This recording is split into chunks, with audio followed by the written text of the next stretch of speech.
ويا بدنا يا جماعة waxaan kaga mahadcelinaynaa soo dhaweynta diiran qiimaha badan aad iyo aad u baxoon oo u soo dhaweyseen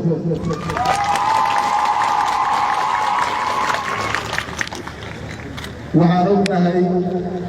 sida haddaba la sheegay in saacado badan qoraxda la taagnaa oo soo dhaweynteena u taagnaydeen aad iyo aad baan ku mahadcelinaynaa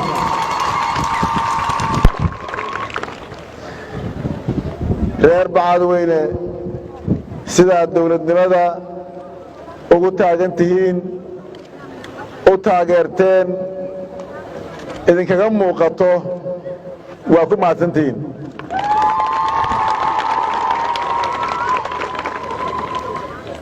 intaas kadib walaalayaal waxaan idinkugu nimid safar aan ku baraynay galmudug qaybaheeda kala duwan oo ahaa safar nabadeed safar xoogaalnimo Bacadweyne aan ku soo aadnay galabtay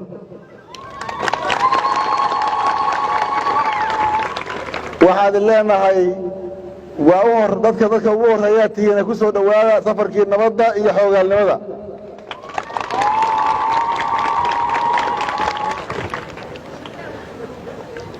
degmada Bacadweyne waxaan si gaar ah uga mahadcelinaynaa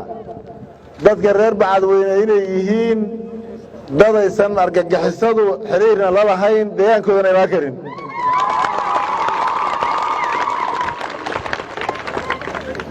deegaano badan oo galmudug baad uga duwan tihiin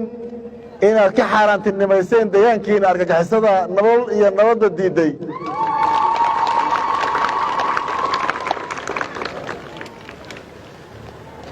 runtii waxaad ku mudan tihiin mahad gaar ah waxaad ku mudan tihiin inay galmudug si gaar ah kugu heliso